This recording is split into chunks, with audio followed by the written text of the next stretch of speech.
second research study for this year, we had 2 sponsors. And so now we're just going to hear a quick word from Fidelity National Title, who helped sponsor the last meeting. I'm April Kavari, I'm Fidelity National Title. I oversee Southern Arizona and very happy to be here today.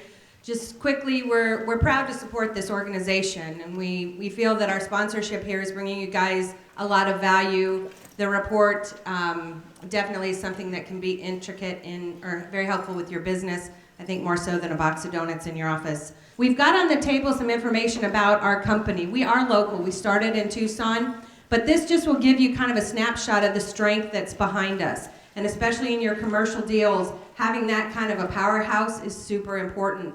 Our claims reserves are $1.5 billion. There isn't anybody else that's close to us in that regard. So that strength is super important. Also, please continue to be vigilant with regard to wire fraud. You guys, we're still seeing it, and it is affecting some commercial transactions. There was an attorney not too long ago that actually wired out $1.2 million based off of a fraudulent email she had received. So just please stay vigilant anytime I get a chance to talk about that. So I'm going to turn it over to Jack. He's going to share a little bit more and show you a tool that we have.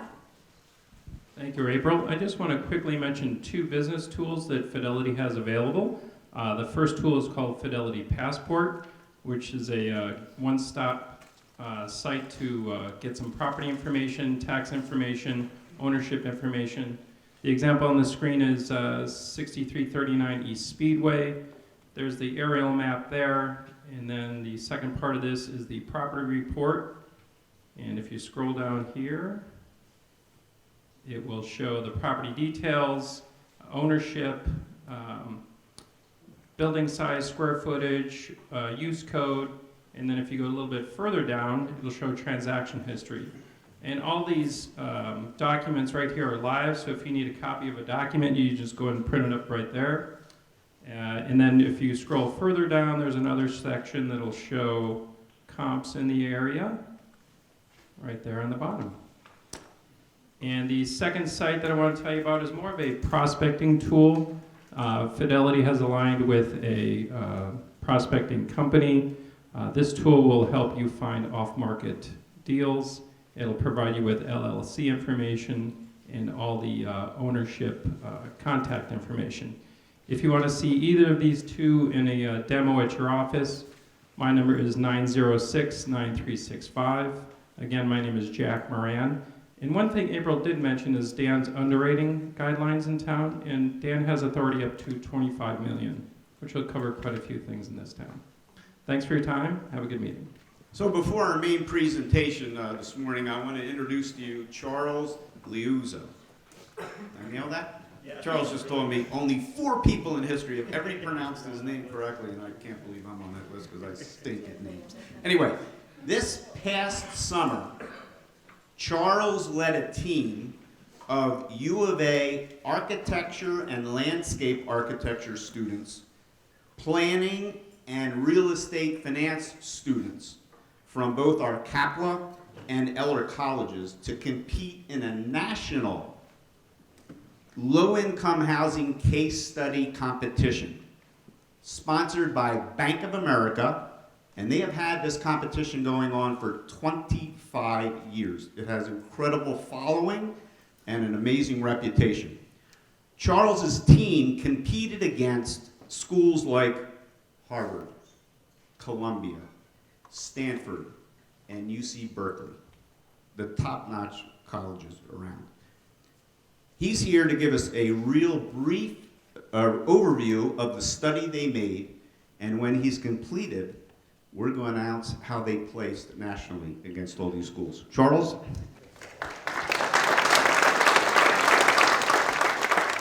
Thank you. Great, yeah, my name is Charles Liuzzo. So I'm a dual MBA and urban planning student at the U of A. And yeah, Jim asked me to come and present on our project here. So a little bit about the competition. Jim mentioned it's sponsored by Bank of America. It is based out of San Francisco, which makes it very, very Bay Area dominated. It's been won only once in the 27 years of its history has it not been won by a Bay Area school. So we're really kind of up against some biases and some preferences there and unfamiliarity. So as I get into it, we actually decided that we would lean into that and really try to make this a project that worked for Tucson instead of trying to duplicate a Bay Area project, because it's going to get lost in translation, so let's just be honest with who we are. It's really part of their commitment to give back to the community and to this world, and to connect with university students, and also, frankly, I think they like having students come up, present ideas, and then they've used some of the ideas, which I think that means they stole the students' ideas and produced the projects. To summarize what they're looking for, create a forward-looking, feasible project that addresses all aspects of an affordable housing development, including community needs, building, design, and financing. One of their big emphases on this is having students work with practitioners. So we worked with a lot of people here locally. They also connect you with judges, and they really want to make this a realistic project as much as possible and get students professional practice. So in accomplishment of that task, here's our team here. As Jim mentioned, we had a really multidisciplinary team, and really more so than a lot of the other teams that competed. I think that gave us a real advantage. We had myself and another student who are dual degree with the MBA, which kind of gave us that business communication background. And then we had a landscape architect, which I don't think any other teams had. So our design had a whole different element to it. So the multidisciplinary aspect of our team was a real advantage. Additionally, a real advantage, you might recognize Mr. Drew Sanderford. Drew was a big help. I know in a lot of instances I barreled into Drew's office with my pro form on my laptop and help me figure this out, Drew. And he always did. And then our partners, so we worked with a lot of people around town. Hey, does this make sense? How would this really work out?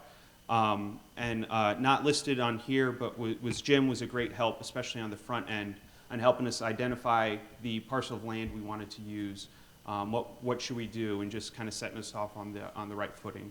So just a quick summary of our project. So it was 140 units.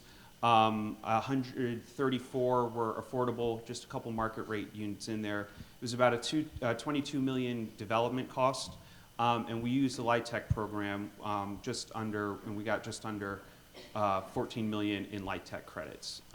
So that's just the broad overview. So our project, we really focused on six project pillars: community needs, multiple housing options, be a community hub, design that's made for the local environment here, capitalize on the best available funding sources, and really strengthen the neighborhood. I know these are probably not groundbreaking concepts to everyone in this room, but focusing on these 6 pillars really helped us focus the project and direct our work. And when it came to presenting the project, I think it was a real asset because it helped us explain what we were doing a lot better. And instead of going through our whole project and everything we did, I thought I could focus on 3 things that we did that might have takeaways for the people in this room, especially as it relates to affordable housing. If you think about what we did as kind of an experiment, here's what we encountered and kind of the lessons we learned that apply to affordable housing here in Tucson. So real quickly, again, our project was on Menlo Park Elementary School, or what was Menlo Park Elementary School, right in the middle of Menlo Park. It's, it's kind of a national issue of what do we do with these school properties that have closed right in the middle of towns. They're kind of prime for development, but what do we do with them? How do we utilize them? So we wanted to capitalize on that and kind of propose an idea of something that could be done in Tucson. I'm sure everyone's familiar with the area. So identifying community needs. So Tucson really needs affordable housing, and I know that's to outside people that doesn't sound like the case because it's cheap here, but especially at the lowest income levels, there's a real need for affordable housing. It's just not available. So again, to that outside appearance, oh, it's so cheap in Tucson, but there's really a lack of supply and housing stock for people at the lowest income levels. Everyone in this room could probably knows a better reason why. One of the common ones I've heard is the aging housing stock here, whereas old housing traditionally kind of becomes your affordable housing or cheaper housing, but because we don't have quite as much turnover in the market, there's not that cycle, so there's just a lack of housing stock for people at the lowest income levels in Tucson. And you can see some of the stats here. 18,000 families on the Section 8 voucher wait list. I think that speaks to the demand. And this is especially, even more especially so at the neighborhood level, especially Menlo Park. You can see it's about less than half of the average median income. 50% of people are below the poverty line. It's a heavy Latino neighborhood, and it has a larger average family size than normal. So they need not just housing, but a specific large family housing. And there's just not the housing stock in that neighborhood or in the area for this community. So once we identified a real need and an area of need and a type of project, right, we can do a large family project here and really address this need. But we want it to be more than just housing stock. And I think when well done, affordable housing projects should be more than just we're throwing units into the middle of this, but what are we really doing for the community? And this was especially so in Menlo Park, because when they lost the elementary school, we heard a lot about how this was the community heart, and now it's just kind of this weird, almost dead zone. It's been used as charter schools, but it doesn't have that vibrancy it once had. So how could we do more than just add to the housing stock? And we could do that by really using it as a way to open up connectivity and access throughout the community. Both east-west and north-south. Right now, again, it's kind of fenced off because it used to be a school, and obviously you don't want just people walking through the middle of your school. And even so more now that it's not an active school, it's really kind of this weird fenced-off area that really divides the community in the middle. So we wanted to open up that connectivity, and specifically, so east-west, we envisioned installing some pathways here and opening it up to connect the residential on the east side to the residential on the west side. And then north-south, so on St. Mary's, there's a lot of commercial there, specifically a grocery store. And right now, all the residents are cut off. They can't walk to that because there's no pathways. And especially these people on the west side, I mean, they're like, I don't know, 200 yards, but to get to the grocery store, they have to get in their car, go out, get on St. Mary's, and pull into the parking lot of the grocery store because there's zero walkability there. So with just a little bit of public infrastructure there and placing it well placed, you can really improve the connectivity and the walkability for the entire neighborhood. So we really wanted to do that, and I think the best affordable housing projects do that. So how did we do that? The finances of it, we had to get pretty creative to do this. So like I said, our development cost was about $22 million, and our sources, and I don't have it, the point I'm going to get to, this is not the best way to display it, but we had to, so we had a Bank of America construction loan, and we used LIHTC funds. We also used city and county home funds.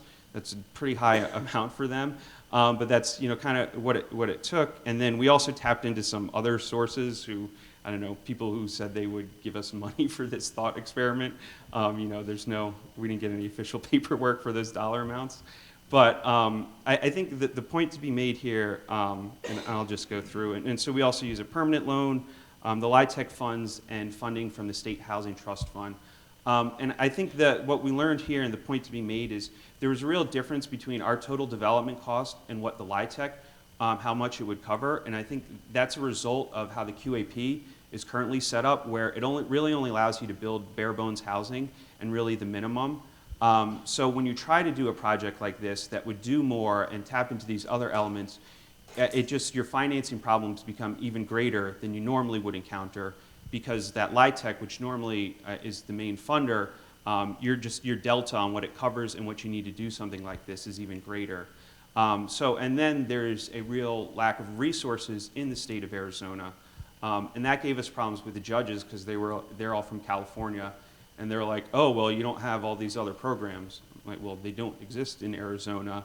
And compared to California, where they have 100 programs to do this, but that don't really address their underlying issues that are causing the problem, they're kind of just pouring more and more money into it. So I don't know if that's the direction to go either, but there's a middle ground somewhere, and we just don't have the resources here in Arizona. So when you try to do a project like this, again, that LIHTC delta is pretty big, and then there's not the resources here in Arizona to cover that delta and to really make it more than just housing. Because when you can just do the bare bones, again, it impacts the kind of perception of affordable housing, and then it impacts the perception, and it just makes you're not going to be able to have the impact that you could.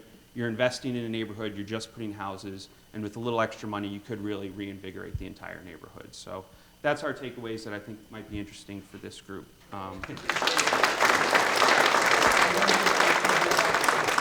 So real quick, my understanding was there was like a national presentation of all the schools, and then the finalists, the top 5, were invited to San Francisco for more in-depth presentations. That is right. So you got to the final cut, and you were number? We got second.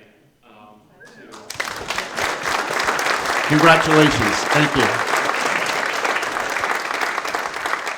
And again, second place had nothing to do with the fact that half the judges were from UC Berkeley, but we're not going to mention that.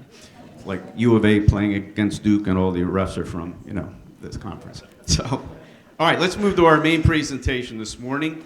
Arthur C. Nelson, better known as Chris. You're probably called Arthur when you're in trouble, but anyway, Chris is professor of urban planning and real estate development here at the University of Arizona. He is also a presidential professor emeritus at the University of Utah, where he founded the nation's only joint Masters of Real Estate Development program between a business college and a college of architecture and planning.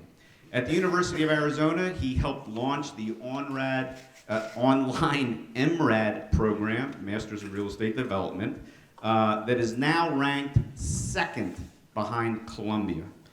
Amazing. And known for its innovative, forward-looking approach to real estate education.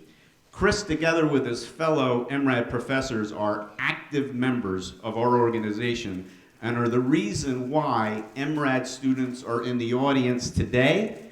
Many have become interns and have gone on to be employees of our organizations. Just last week, the Clover Company, Stuart Gross and Paul Kraft, hired an MRAD student. Fantastic. Now, this morning, come on up, Chris.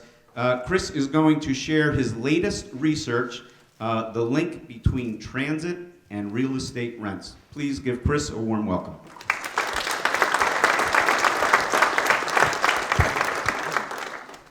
I want to share with you some research we've done over the past many years, actually, on the relationship between transit and economic development.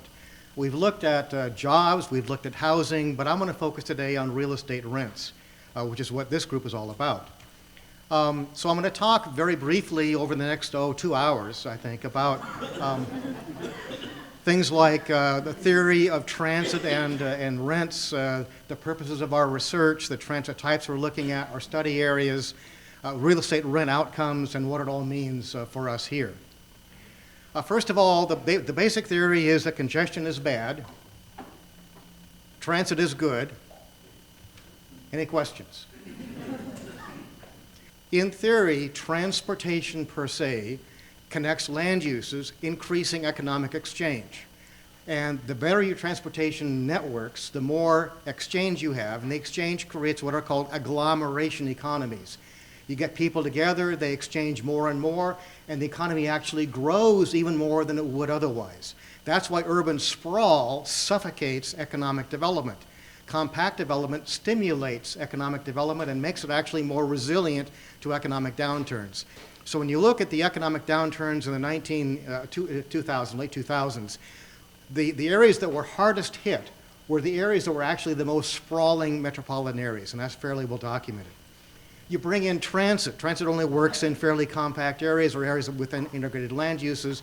Transit can overcome congestion effects, and transit can actually help metropolitan areas grow even faster and bigger than they would otherwise. So we're looking at the relationship between transit per se and the particular types of transit and whether they increase real estate rents. If there's an association between transit station proximity and rents, that's a good thing. Now, mind you, some of my colleagues around the country are saying, if transit increases rents, that's a bad thing because it pushes people out of their homes. Okay, well, the theory says if you don't find that, you're making bad investments. But does that variance, does that difference depend on the kind of transit system there is, bus, rapid transit, streetcar, and so on and so forth, and the distance and the kind of real estate? We're looking at office, retail, and multifamily. So here are the basic transportation types. Streetcar, we have it here, of course, express bus, we also have here, but all around the country, bus rapid transit, commuter rail transit, and light rail. So here are the 35 metropolitan areas we studied. We have the largest study of its kind in the country. But we're not studying the very complex, large metropolitan areas because we want to tease out the effect of these individual systems on rents.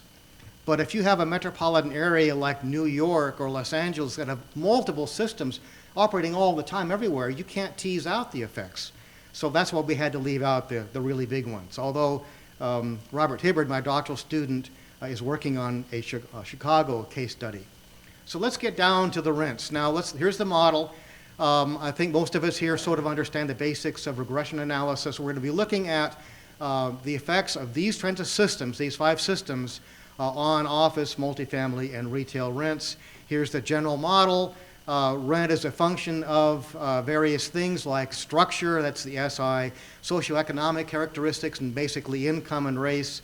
Household income, I talked about that. Land use mix, the more mix you have, the more activity you might get, and so we look at that. Distance to downtown, distance to the nearest freeway, ramp, those are other controlling factors. But we focus on the relationship between transit distance in terms of the distance band. The distance from this point here, say, to the streetcar, which is actually about 2 miles away from here, a little less than that, that would be a 2-mile distance band. So we have distance bands of 1/8 of a mile each out to 2 miles. I've invented this technique. I invented what's called the quadratic transformation approach, and I found that my own method from 30 years ago actually does not work as well as distance bands, and there's a whole paper coming out on that if you're interested. So here's the conceptual orientation of distance bands. This is the streetcar, of course, in Tucson, and you see the point, the yellow point for streetcar stations, and then we see distance bands emanating outward, and this is only for the first few distance bands, not all 16 comprising a 2-mile distance. Data, we use CoStar data for rents. We're all familiar with CoStar, I think. Census for socioeconomic data we use. For land use mix, we use the longitudinal employment and household dynamics database from the census, and we use the GIS networking for distance measures to downtown, the freeway, and our distance bands. So let's look at the very first one we're looking at, light rail transit and real estate rents. Notice that for multifamily and for retail, as you get away, let's look at retail. As you get away from the transit station, for retail rents, you start very high at the station itself, which is a good thing. That's telling us that the transit station has a positive effect on real estate rents for retail activities. It goes down a little bit, and it kind of goes back up, and then basically ends about 1.125 miles. For multifamily, it starts here, goes up, and then comes down. Now, from an economic geography perspective, this is interesting to me. If it goes up away from the transit station, even though it starts high, that means there's a design problem. That means that there are externalities at the station that might suppress the rents a little more than they should. With some design improvements on the station or the building itself, we could actually have this first spot maybe go up a little higher before coming back down. That's a good thing. What is going on here? Office ought to have a very strong effect close to the station and declining going out. It does not. So what's going on with office? So let's look also first, before we look at that. We looked at these are the metropolitan areas by initials. We don't have light rail here in Tucson, but we have light rail down the hill in Tucson, not up north. It's down the hill, right? Think about that. So here's the Phoenix light rail effect. None. Phoenix has spent billions of dollars on this light rail system, and it's not getting a positive office rent relationship. What's also interesting to me is that over here to the right, this is San Diego, San Jose, and St. Louis, and maybe a little bit on Pittsburgh. These are negative rents, meaning the closer you get to the station, the lower the rent, That's not a good thing. That means something's going on. That means there's externalities going on. The market does not want to be near light rail in these metropolitan areas, which violates theory. Well, what's going on?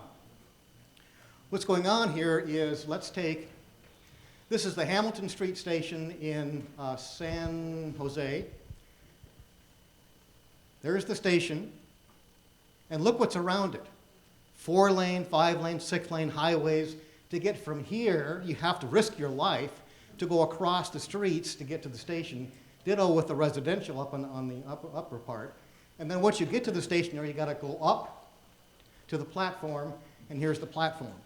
Well, there's no wonder why the San Jose system discounts proximity to the light rail system with respect to office rents. So let's move to multifamily. Here's Phoenix down the hill from us. But there's a positive effect, fortunately. So we see that for most metropolitan areas, with respect to multifamily, rents do increase the closer they get to transit stations. That's a good thing, with only a few exceptions, San Jose being another one of those exceptions. And then for retail, again, our friends down the hill from us, there is no discernible rent benefit for retail being near light rail, which is unfortunate. But actually for other systems, it's very strong. For Denver and for Dallas and for Buffalo, it's strong. For St. Louis, it's strong, but for San Diego, it's also negative. Very interesting. Now, once we do this analysis, we can figure out how the market responds to different kinds of land uses by different kinds of transit systems, and that'll help us in the future locate future stations, design the land uses around those stations, and design the stations themselves to maximize the economic return via rents. So let's look at bus rapid transit. So here we see a very narrow band of retail benefit, premium, narrow band for office, fairly long band for multifamily, but it's going up. If it's going up, that means multifamily is discounting the value the closer it gets to the station. Got that?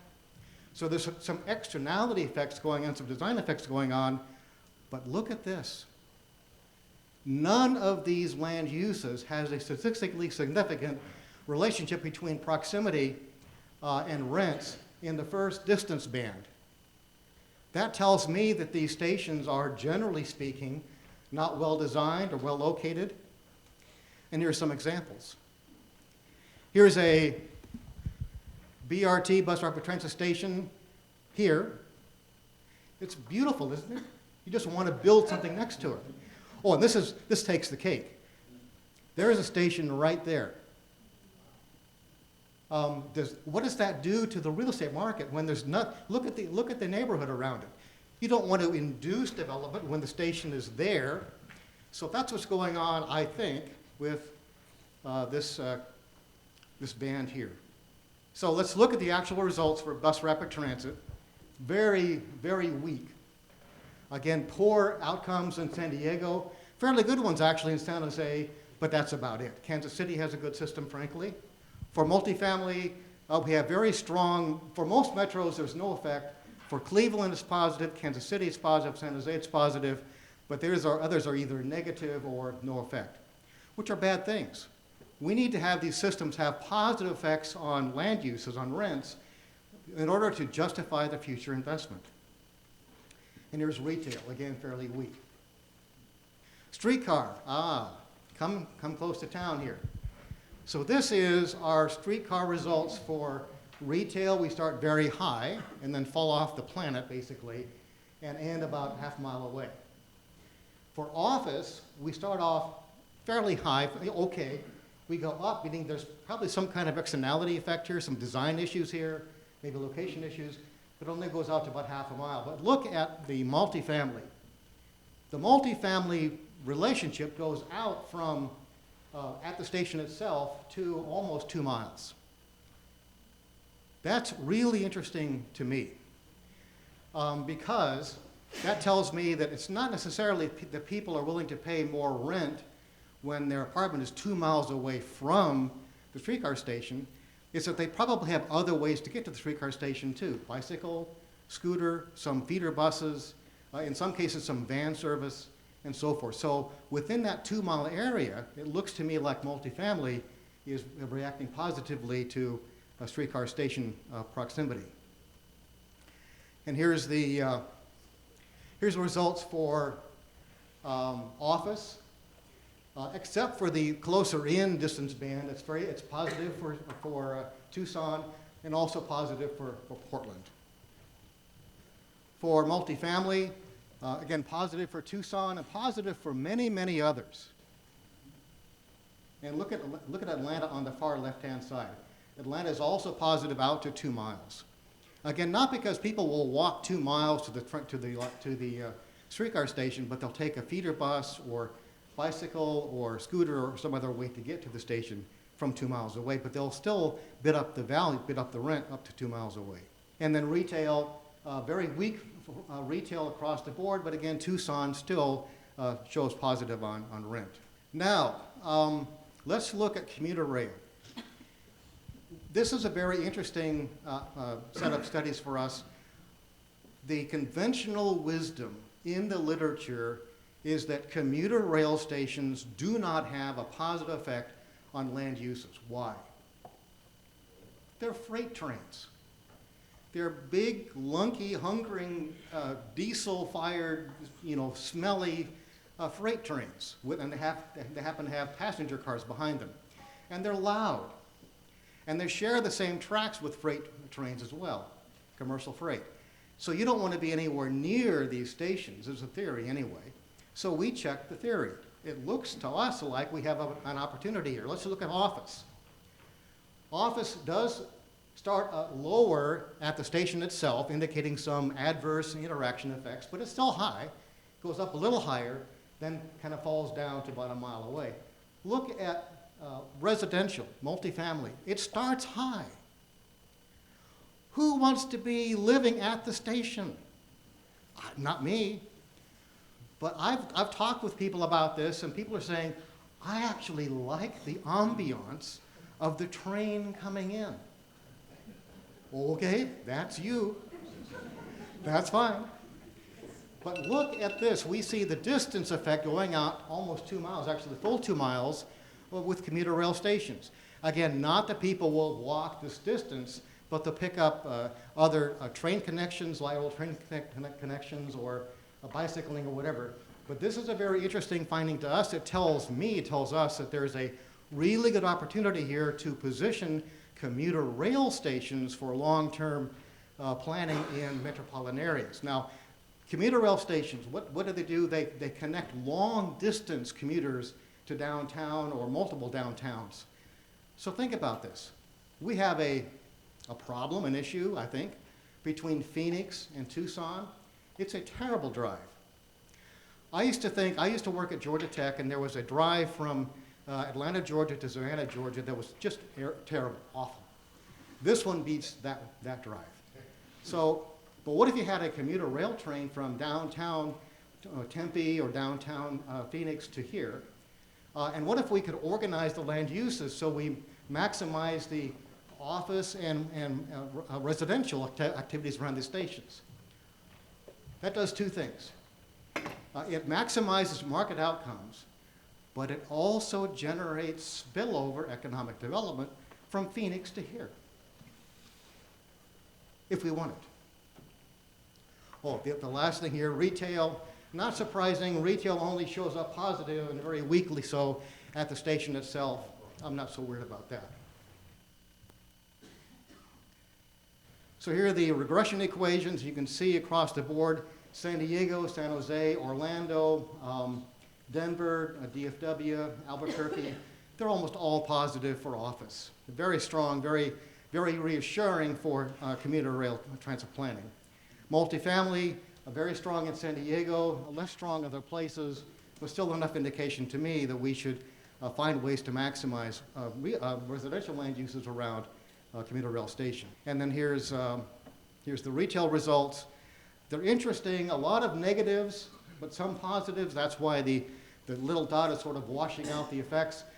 It looks to me like there's some design issues in Miami. So I think that through good urban design, good land use planning, we can overcome these negative effects in places like Miami and Austin and turn them into positive. And express bus. At the last minute, I had my students, my research assistants, collect CoStar data looking at the proximity effects, rent effects, between express bus stop stations and office, retail, and multifamily rents for about 109 systems across the U.S. Who knew that express bus would have consistently the best rent outcomes of all the systems we studied? And I'm not sure what that tells us, except that maybe it tells us we're underappreciating express bus as an option, meaning that we're probably under-planning express bus station areas, and we're underappreciating the role of express bus in meeting regional transportation needs. This will be published in a paper in about a year from now because it's been accepted. So what's going on nationally? Multifamily dominates over long distances up to 2 miles away. We've seen that. Office usually commands the highest rents except for light rail transit, which is very interesting. Bus rapid transit suffers from bad location and design across the country, with some exceptions. Kansas City and Cleveland are exceptions, but we don't do enough to advance the economic development outcomes with respect to bus rapid transit. I'll give you an aside on that. We know what a streetcar is. It's this piece of equipment that goes up and down the road. Same with the light rail, same with commuter transit rail. But what is the difference between a bus rapid transit facility and a conventional bus? Yeah, maybe there are fewer stops. A true bus rapid transit system has half-mile or more stops. They have controlled intersections, so they breeze right through intersections. They have kiosks and platforms that are electronic, so people can get into the platform, pay their fare electronically, get on the bus. The buses oftentimes have Wi-Fi in them, and the buses have other accoutrements in them that are much better than conventional bus. But these are very expensive. So many cities around the country, I think Stockton was one of them, decides to say, well, yes, they have a bus rapid transit system. They repaint a bus, and they put BRT on it. And then they paint the lane in the road saying BRT. Therefore, they have a bus rapid transit system. So we need to do a better job of differentiating the kinds of BRT systems that are out there, and our future research will do that. We'll take the best systems, Kansas City, Cleveland, Eugene, Springfield, others, and we'll compare their outcomes to all the other outcomes. You can just imagine what we're going to find. We have really cool commuter rail transit outcomes. I think really helpful for us to engage in long-range planning between Phoenix and here. And really, really cool express bus transit. Very surprising express bus transit outcomes. This is an area that we need to look more into. So what's going on in Arizona? In Phoenix, light rail underperforms for odd reasons, but in Tucson, streetcar rocks. Woo! And so what are the really big outcomes or implications of this research? Well, congestion is bad, transit is good. Any questions? Thank you very much.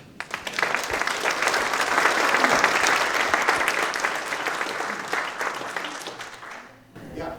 On some of your graphs, you had cities with entirely blank. You have positives and negatives.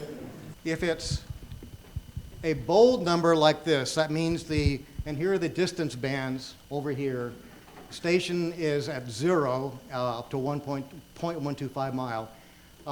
If it's a dark number, it's a positive relationship. So that means the rents for Salt Lake City at the first distance band, the rents are 0.56. So that's 0.56% higher at the station for rents in Salt Lake City than anywhere else.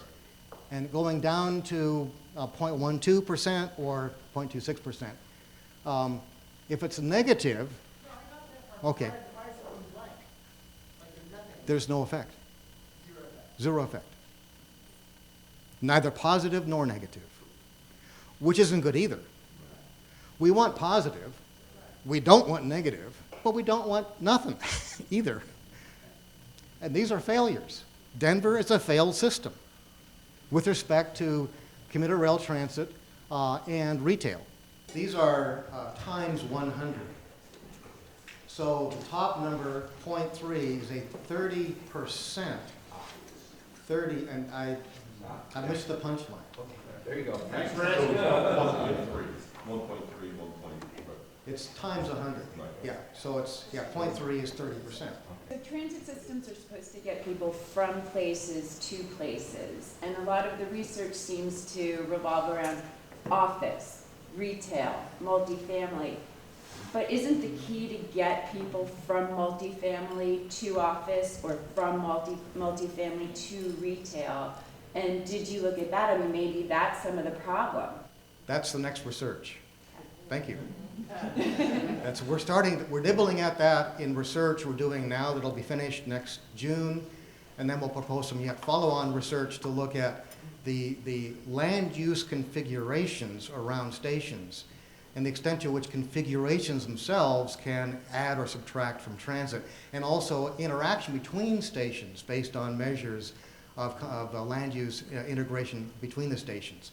Well, we're finding actually in some places, anecdotally, I spent a few years in Northern Virginia. I ran the Virginia Tech planning program in Alexandria, Virginia.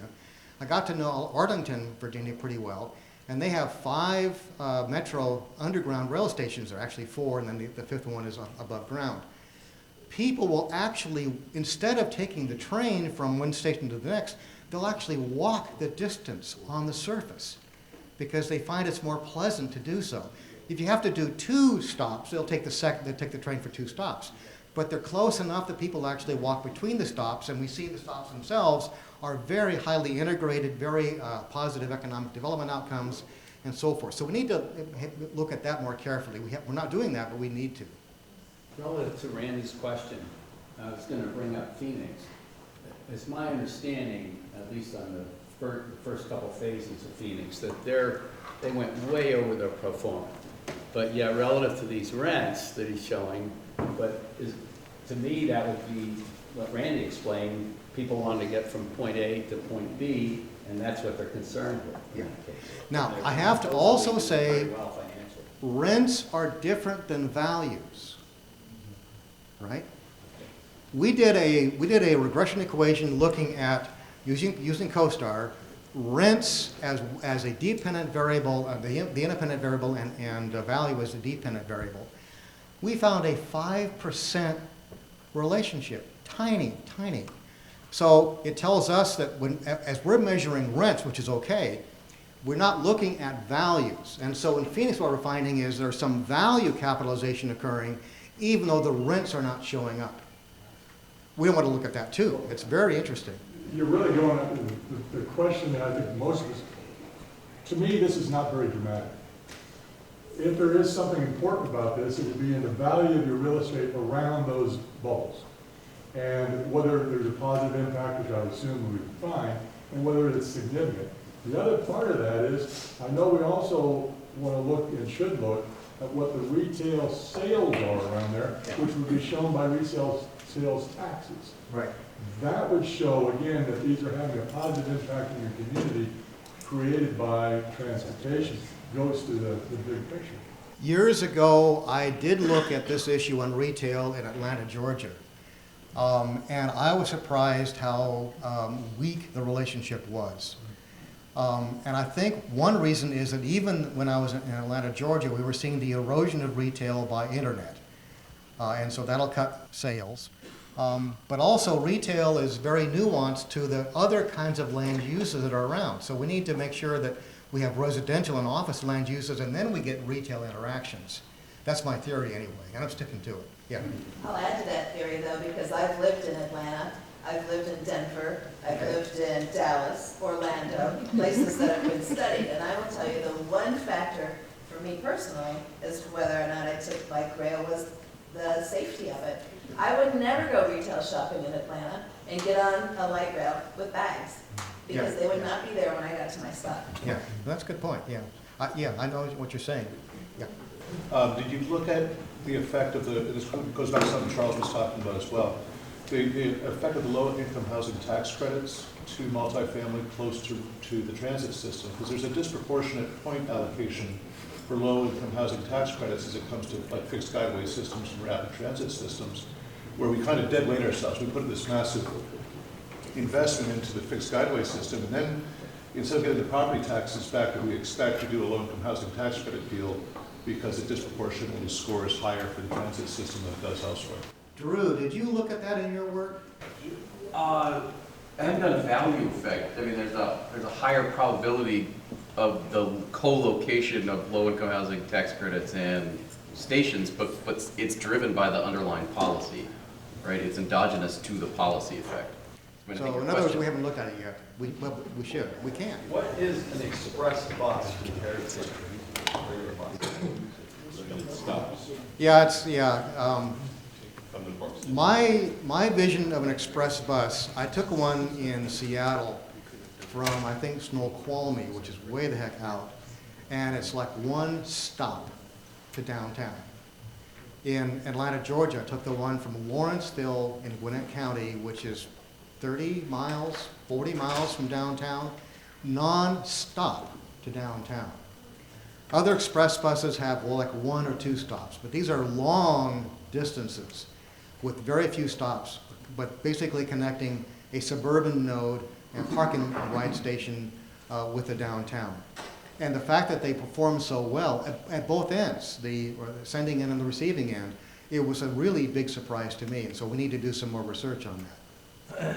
Now, somebody here, I think 3 or 4 months ago, 2 or 3 meetings ago here, mentioned that they take the express bus in Tucson, and they're the only ones on it, which to me doesn't say there should be a property value, a rent value relationship. So again, we need to look at ridership issues. Somebody mentioned ridership. We need to look at ridership too. The difficulty though is, people keep saying this. You know, what are the ridership numbers? We can't get ridership numbers at stations. Yes, they're kept, but they're not reported. There's no central place for these data. If we're doing transportation research on the $1 trillion investment we've made in this country for transit, let's get the ridership data. It's there, it's just not collected. And with that, Jim. Can I have our panelists make their way up to the stage? So right now we have 4 panelists that have, we hope, personal experience with transportation issues. And for the sake of time, I'm just going to pass the mic, let them introduce themselves, tell you briefly about some things they're involved with, and then they'll make some comments about what they just heard, and we'll open it up for questions. Hi, I'm Randy Dorman. I'm glad to be here this morning. I was telling some people the first time I presented to this group, I think was in 2003. We had bought an old ice factory on the edge of downtown the year before, and Lucinda and I were 2 of the only women in the group. There were maybe a few more. It was a dark room, auditorium, and I was talking about how great downtown was going to be in 2003, and about the Ice House Lofts project that we were developing. And I just felt daggers from everyone in the room. Like, who is this woman telling us about downtown and how fabulous it's going to be? She's nuts. And so I'm glad to be here today with so much of that behind us. My husband is Rob Paulus. He's a great architect. He and I have a development company together called R+R Develop. We started off by developing the Ice House Lofts with some friends of ours. We did a sister project called Barrio Metallico, which was 9 metal loft houses right across the street. Indigo Modern, which is 11 super energy efficient modern homes along the 3rd Street bike path. We're doing the Trinity Project at 4th and University, and I recently ran for mayor of Tucson. The reason that, so with the Ice House, do you want us to talk about transit and our projects? With the Ice House Lofts, the streetcar was not even part of the equation, but walking to downtown was. It's less than a mile from the Ice House to Hotel Congress. I'm from New York originally, and the hardest thing for me to get used to moving here was how often I was in my car and not being able to walk to places, walk to dinner, walk to shopping. So we bought this ice factory. We're right next to the train, and we love it. Actually, Mike Nafee did the original valuation of the project, and National Bank of Arizona, I think Dave just left, financed it with Joe Snap. And it was hard for banks to understand that the track side of the development was more desirable than the non-track side, because the trains passing by are beautiful and they don't honk right there, which was good. But for so many people, the train is this beautiful changing scenery. And so that was, I thought, really an interesting part of the equation. When we did Indigo Modern, it is on 3rd Street between Dodge and Ritchie. It's on the 3rd Street bike path, and we used that as a selling point. I thought that we would get many more university students and professors. I mean, these were for sale because 3rd Street goes right into the university. And really, we didn't. That bike path we thought was going to be a good selling point, and I don't think it really made much of a difference to the people who ultimately purchased or then subsequently rent there. The Trinity's a whole different story. So it is on the corner of 4th and University, and there's a church there, the Trinity Church. They've been in that location for 100 years. They realized that their congregation was going from 3,000 people at a peak to around 300 people, that they had so much extra land that they weren't using, and the streetcar was coming. This was in 2011. And so they put out an RFP to develop their extra land. They had only gotten student housing developers interested, and they did not want to do student housing. So they came to us and asked us to submit a project. We partnered with Bourne Partners, and they selected us to redevelop their land. It took 6 years, 22 neighborhood meetings. Jennifer knows, Corin knows. We had to do a pad rezoning in a boundary amendment because it's in a historic preservation zone. But the whole key to that project was the streetcar. I mean, they knew that their land was valuable because the streetcar was going to be on 2 sides of it. And we would not have spent 6 years and all that time and brain damage without the streetcar. It was the game changer for that property. We're about to finish a 25,000 square foot office building there. We have tenants for the ground floor already, and we have 2 gorgeous 8,600 square feet floors that are available. And we have the sister project to it, which will be 58 residential units, apartment with ground floor retail, and we're working on breaking ground on that next year. So for us, transit has been part of the equation, but recently a key part. Good morning. I'm Shelley Ginn, and I'm a Deputy Director with the City of Tucson Department of Transportation. But for today's efforts, I was the project manager for the Tucson Streetcar Project from 2004 through the opening in 2014, and actually not even able to close it out with the federal government until December of 2016. So I spent a lot of time on that streetcar project. The responses I want to give, I guess, to this presentation is, I felt like I needed to interrupt a lot, and it was very hard for me not to. It's like, but this, but that. So when you're planning something like a streetcar project that's new to a community, there are some folks that are very enthusiastic about a new facility and the things that it can bring and do, but there's a lot of skeptics, and rightly so. And just citing stops is very challenging. I think as we do extensions, this community is more dialed into how important the stops are and what the benefits are and potential. But when we were in the early days of trying to plan this and design it, we had so much pushback on where we located stops. 4th Avenue didn't want any. You know, when we worked with the University of Arizona, I had to meet with them weekly for years to convince them to let us on campus and, you know, use 2nd Street to be able to access. We had folks, you know, finally people started catching on, and then we started having the reverse. I need to stop in front of my building. I need to stop in front of my hotel. Yeah. And so, and it usually wasn't them calling me. It was usually them calling the mayor, the city manager, and then I'd get that call.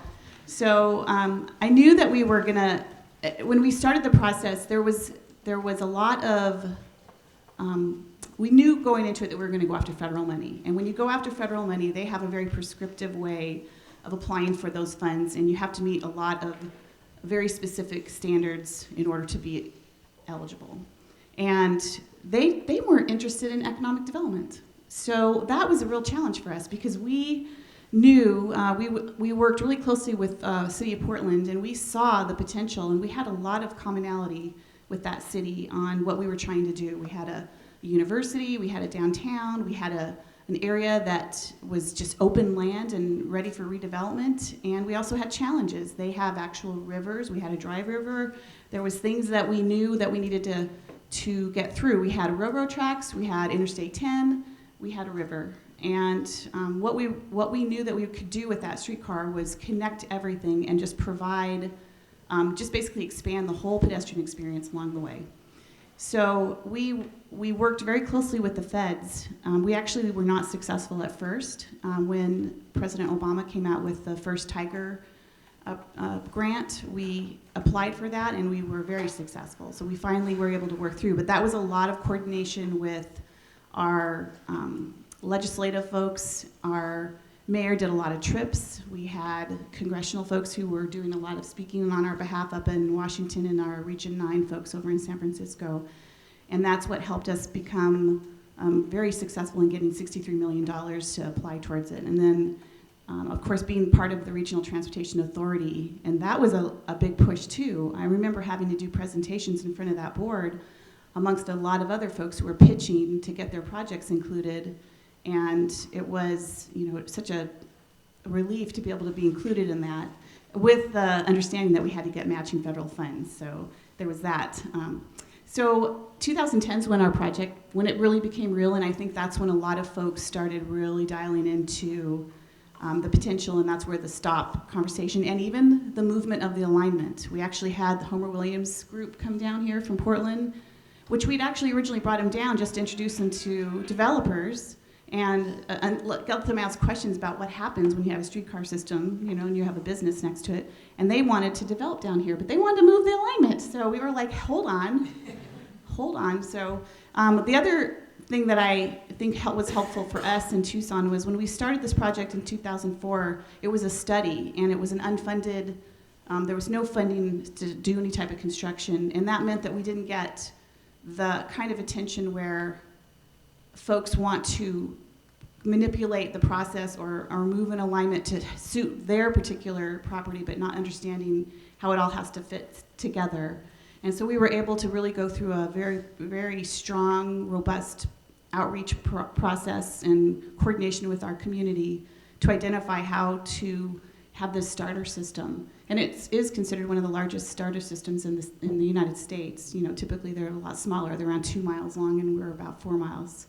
So yeah, that's like, so the part of the problem, I think, when I see some of this data, I'm like, the stops are tough, and Like just citing the maintenance facility, I cannot tell you what, we had to do a maintenance facility study. No, every time we identified a location, even under I-10, I thought no one's gonna contest I-10. Oh no, do not put that facility under I-10. So we really we had to use our own right-of-way, city properties to be able to put our maintenance facility in, and we did design it so that it could be an attractive, aesthetically pleasing look, because we knew that area would be developing, and it will continue to do so. So ridership is a huge consideration when you're doing a transit project, and we knew that economic development was a big part of why the streetcar was selected, but ridership also was really a heavy factor, a primary factor.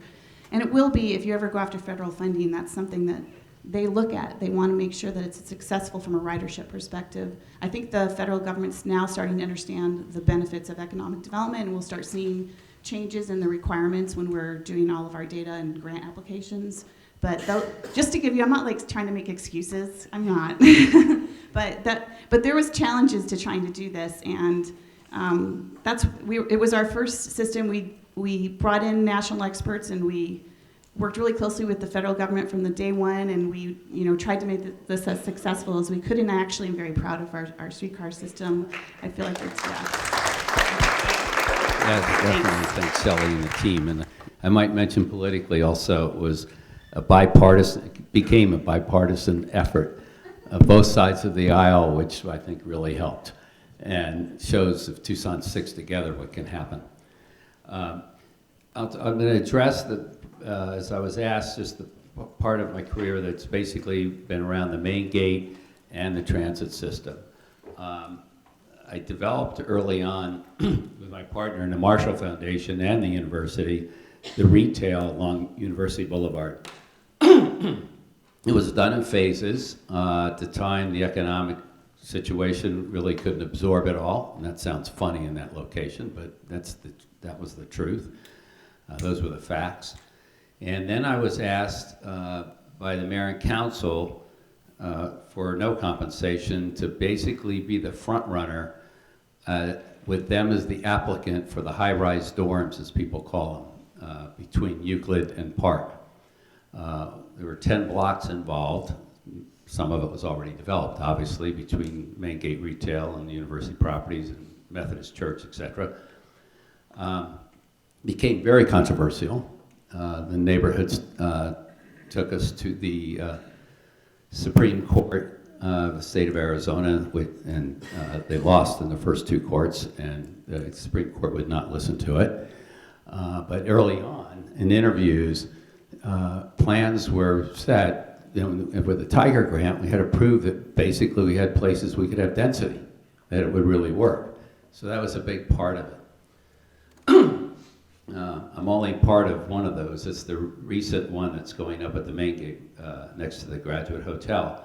But so far, there have been about 3,500 beds. Those properties are rented by the bed. And roughly 1,700,000, soon to be 2 million square feet. The retail and hotels that are being developed, along with the one project at the main gate that's housing, is about 1,400,000 square feet when the Olive Apartments and the Graduate Hotel, which is 165 beds, will be completed. And as far as parking garages, the university built 2 garages. We built one to begin with, Gary Melinda and I, for the university with Joel Valdez right on Euclid, and then that's about 1,050 spaces, and then we built back to cars and Randy's statement about getting from here to there and how you do it. And the other one's about 3,000 spaces along 4th and Euclid. So recently, I've seen the rents that have occurred. Also, I personally think that we're getting to a point of equilibrium, but I'm not in the housing business per se, so I can't address that as knowledgeable. But recently, I was asked to zone the Maloney site, which was successful, and that goes from 30 feet right on 4th Avenue and the architectures and the vocabulary of what's there on 4th Avenue. And then it builds up to 50 feet, then 110 feet, then 160 feet.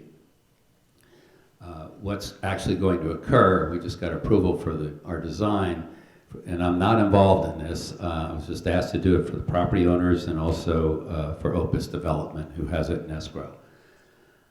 So that property now will be about 350 apartments. They will not be rented by the bed. They'll be market rate rented by the unit.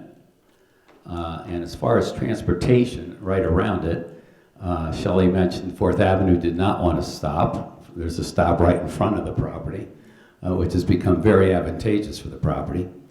Also, you know, it's close. You can walk immediately, go under the underpass and get right to all the buses you want to have. So transportation is very readily available. And also the Links project, getting back to cars, there's an ingress into the Links once it's built past the trolley barn, which is west of where Maloney's was. It's a block and a half away. And I spend quite a bit of time at the tech park because I'm on that board. And you can get, our office is on Cushing Street on the other side of the police station, but I get, without speeding, going to the max speed limits, I can get to the tech park in about 18 minutes. And I'm always a little late, so I do time it. And so as far as millennials, which we hear at the tech park, the major tenants like Raytheon and those, they're hiring engineers and so on, they want to live downtown. They do not want to live in the suburbs. They don't want to live in Vail. A lot of them don't have families, or they have family formation much later. And from that particular site, you'll be able to get on the Links, and you'll be able to be at the UA Tech Park probably in about 22 minutes, 23 minutes. But they want to live downtown, and they don't really want to use their car once that car is in the garage. Back to the transportation, the studies that we've seen. And Opus has done similar developments around the country that have shown that. The price of the land, value of the land, back to the earlier presentation, it depends on what kind of property you're building, but the land prices have gone up to $50 to $150 and $200 a square foot, depending on where it was and how much density you could get. So if you have a specialized housing, you're getting a lot of rent per square foot because you're renting by the bed, then you're gonna get, or you're doing a government project, back to this gentleman's comments about being close, and then you have subsidized housing. When you have all that, what I call more free money, you can pay a lot. Downtown, there were properties that were going for 135, 150, but all of us in this room that were building market rate, not counting a hotel or something, special use, would be $50 a square foot, $55 a square foot. So it's really dependent on the end use, but as far as property values per se, they've gone up. And one thing I'd like to mention, if I can, because one thing besides the rail that really encouraged a lot of this, in my opinion, is GPLED. And GPLED is viewed by some as a total give me. And if you have a piece of property, let's take the Maloney site, and I don't really know what the taxes are today on that, but let's say they're $50,000. $5,500 of that goes to TUSD and junior colleges. That property was successful in obtaining a GPLED. The property tax, once that project's finished, it'll be about an $85 million project, will be about $500,000. Okay? They don't pay property tax per se for 8 years. But they do lease back to the city. The land value goes back to the city, the tax value, and they are paying what TUSD and Pima College would get. So their property tax goes from $5,500, or our school system, who needs money, goes from $5,500, in my example, to $55,000. The county and the rest don't get the money. You're also, obviously, when you do the development, we get higher revenue share per capita, not higher percentage, but more revenue share because there are more people from the state. which is a huge number. And when you do an independent economic analysis, you can't even grant a G-plat unless there's a positive analysis. But I just thought I would bring that up because all of us in this room could be subjected to sometimes criticism, things like that. But the city staff and the city government, elected officials, have really been behind it and really support it, and they understand it. I just don't think they've done a really good job of getting the message out why it's so beneficial other than you just see a development happen. But it really helps a lot of needs that are in our town when those are granted and the development occurs. Thank you. Hi, my name is Burak Bekat. I'm from A23 Studios. We are a local architecture firm founded at 2003. We are working with local and national clients. Our client base, private and corporate clients, local and national, as I said. We are currently concentrating on office, multifamily, industrial, and some hospitality work. But we have found out from the streetcar how that affected to our business. All I can tell you is it's increased amount of work we have received in direct vicinity to our to the streetcar. I have 4 projects that I would like to share with you that we have recently worked on. That has they might be able to give you some clues of that effect. One of there are 2 projects that we worked on recently. They are office projects. One of them is Mr. Car Wash South Campus. Used to be a furniture store. It's about 30,000 square foot. As Tom mentioned, as well streetcar, also downtown links was a significant factor on making decision for Mr. Car Wash to select in that particular location. Other project that we recently worked on, actually we are working on right now, is another local law firm is looking at the purchase, and actually I believe they complete the purchase or process for Visit Tucson building, which is at 415 North 6th. I'm sorry, that's the wrong address. Church thing, exactly. And it's a project that directly impacted by streetcar and the public transportation. It is potentially a multi-use project. However, it's a local user, owner user, which is, I cannot really talk about the rent values. However, I can discuss that. It's another example of property values increasing, and the owner users are, especially in the office market, it's really interested in the projects that we are looking for. Another project that we recently worked on is Union, which is the largest multi-family project that we worked on to date. It's a corner of 4th and 6th. It's about 255 units. Originally developed by National Student Housing developer, which was purchased by Greystar, which is a national multifamily, one of the largest multifamily developers. We were involved early on about their studies, why they selected that particular site, and streetcar and its impact was a very significant reason why they selected that site. Another project that we currently asked to work on is a boutique hotel owned by a boutique hotel developer currently finished downtown Clifton, which is Citizen. Another building that about 15,000 square foot at the corner of, it used to be Old Cope building, which is a corner of Stone and Broadway, right next to another housing development project that completed again due to streetcar and development in downtown.